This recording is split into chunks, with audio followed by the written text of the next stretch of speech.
As you know, this month we're talking about listening. We are fine-tuning your listening skills. Last week we spoke about active listening, and today I wanted to speak about listening through different accents. As you know, people around the world, we all speak English, but we each of us have a different accent, and it's the same in French. People have different accents, but you need to familiarize yourself with as many accents as you can. Um, so that when you meet someone who has an accent that you're not used to, you'll still be able to have a conversation, you'll still be able to understand what they're saying. So that's basically what this slide is saying. The lesson is not really long because I want us to practice more today than just me talking. Um, One thing that you need to consider when pursuing listening different to different accents, you have to remember the reason why you're learning English. So, for example, if you're learning for school purposes or for university purposes, you might want to listen to different accents and in the context of what you will be speaking English or listening to English about. So, listen to lessons, maybe documentaries, lectures, things like that, in as many accents as you can. If it's for a job and you work in a particular field, you want to listen to as many people speak about that. So let's say it's environment. You want to listen to African people talking about environments and Asian people talking about environment and Australian, American, and all over the world, people talking about the same topic, the same words, so that you can pick up different ways in which they pronounce it, in which they word their sentences. So you also need to think about the country that you need to focus on. Maybe you are moving into a specific country, you're moving to Canada or you're moving to Australia. It's not going to help if all your focus is on learning English accent, as in English from the UK, or if you're learning American accent, but you're moving to India, that's not really going to help you. So you have to keep that in mind and just really try to think, okay, what accent am I familiar with? What accent do I not really know? And I need to listen to more. And then dialects. We spoke about dialects when I think we were talking about introducing yourself and the ways that you say hello or good morning. So every single region in the world has their own dialect. It means their own way of speaking the language.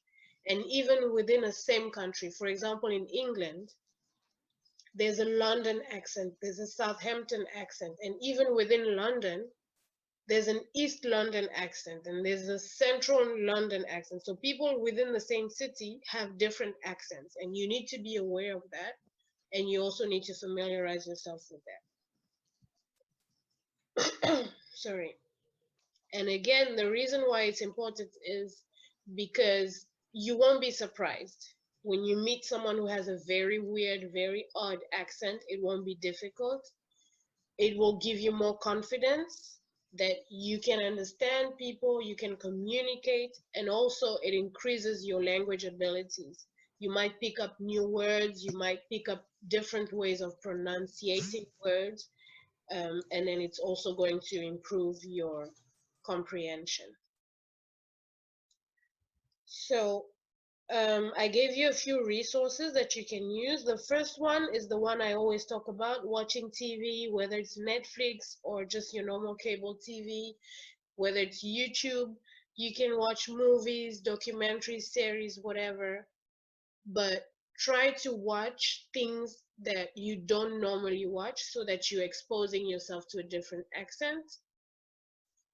This one is called IDEA. If you go onto Google and you just type IDEA English or you write International Dialects of English Archive, it, it will pick up a website where you can listen to as many different accents as you can.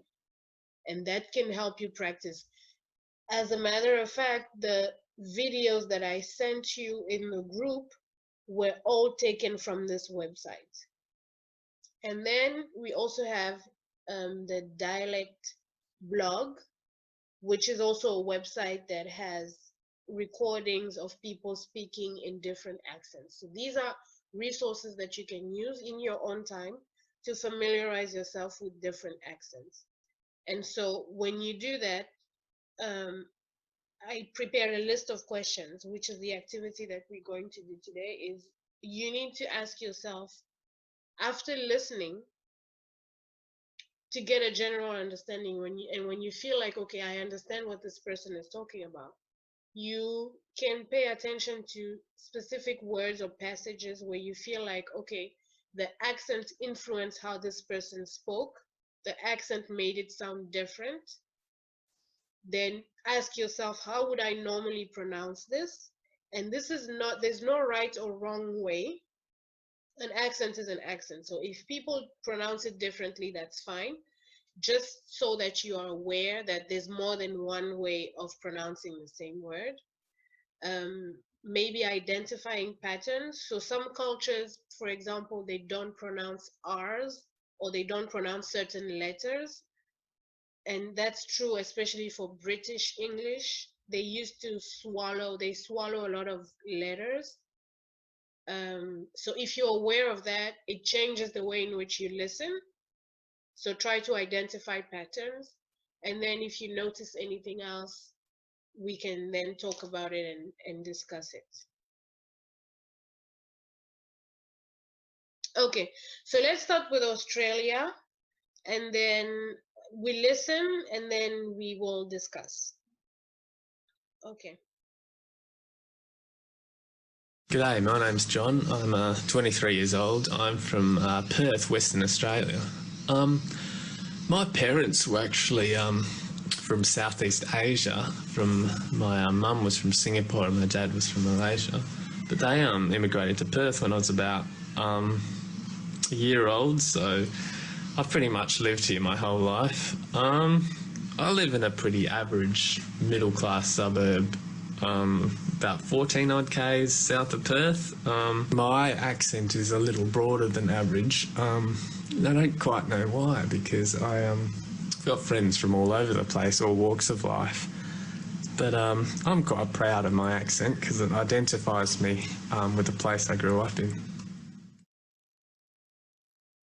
Okay, so my first question is, do you understand what he said, what he's talking about?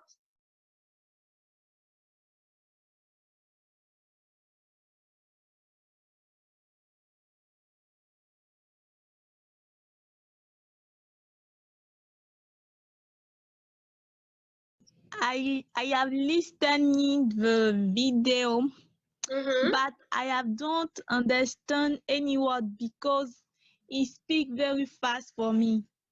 Okay. After, when the lesson is over, I will send the text, like the writing of exactly what he's saying, so that you can practice listening and then reading also what he said. Okay? Is that okay? Okay. Okay. All right. So we will just speed past the next few ones, and then I will just tell you what I heard that sounded different. So for this one, for example, like I said, he doesn't say good day, but he says good day. So it's almost like he swallows a lot of words. You see, he says good day. The way he pronounced Australia, I heard him say Australia. So he puts the accent on this A.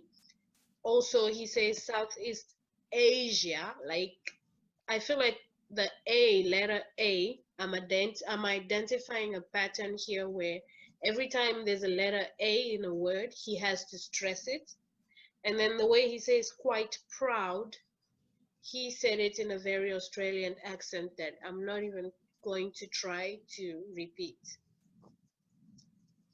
Okay, so let's listen to the next one. I'm joint family.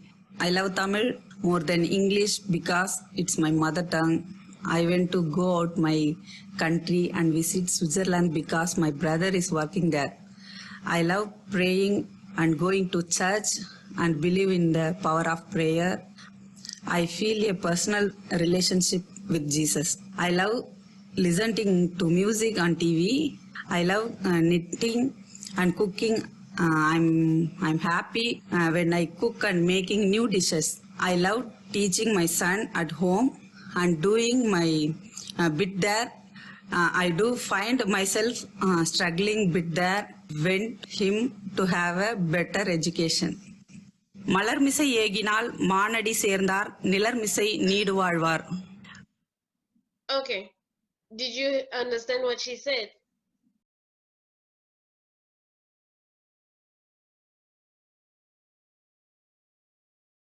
Okay. I think with this one, she speaks a little bit slower, so you are able to understand.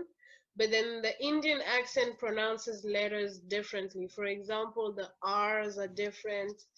She says better, she says brother, things like that. She doesn't say when, she says when. So these are some differences.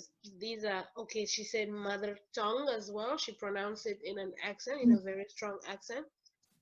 But because she was speaking slowly, I feel like we were able to hear her, to hear what she was saying. Okay, let's listen to the next one. Queens, went to college at New York University in Manhattan. In the next video, Law school in Brooklyn. Graduated law school, got married, went to work for the Legal Aid Society, which represents indigent people in criminal cases. After that, I opened my own practice. I got married. I'm still married for 30 years. Have two daughters, one Jerry, a student at the University of Kansas, and one Hillary, who lives and works in Buffalo, New York. I'm still practicing law. I like to play golf.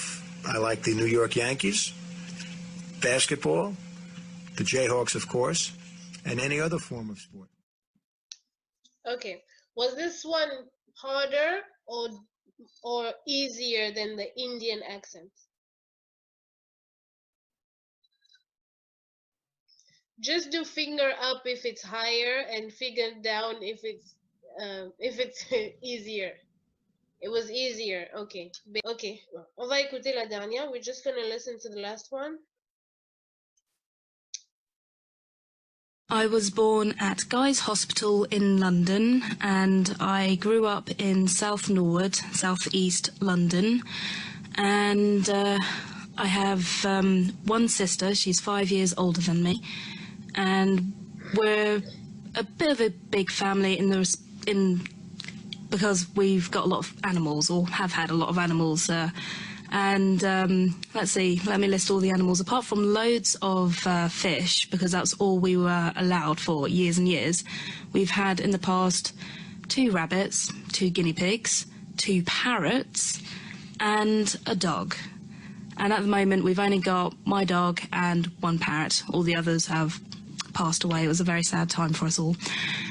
But, you know, we get over it. I go to Canterbury University. I've been there for 2 years. This is my 3rd year at uni, but I'm now here in America, in Kansas, and apparently I'm already picking up a dialect over here. Okay, easier or harder?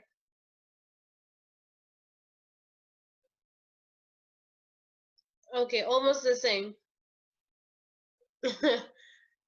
Okay, cool. Okay, so I really wanted this to be an exchange, so I think what I'll do is, instead of telling you what I think or what the words, well, for this particular audio, for example, and then the previous one for the New York accent, there are things like the way they say a. So for example, he says law, he says daughters, And that's like very typical of the New York accent. They say coffee, chocolate. So it's an A, but the way they pronounce it, you might think there's an O in there somewhere. And then with the England accent, like I was saying, they swallow letters. So she says, to say a bit of, she says a bit of, or a lot of. So some letters, if you're not paying attention, you'll think that she's saying something else, or she's saying a word that you've never heard, but it's just that the accent makes her pronounce it differently.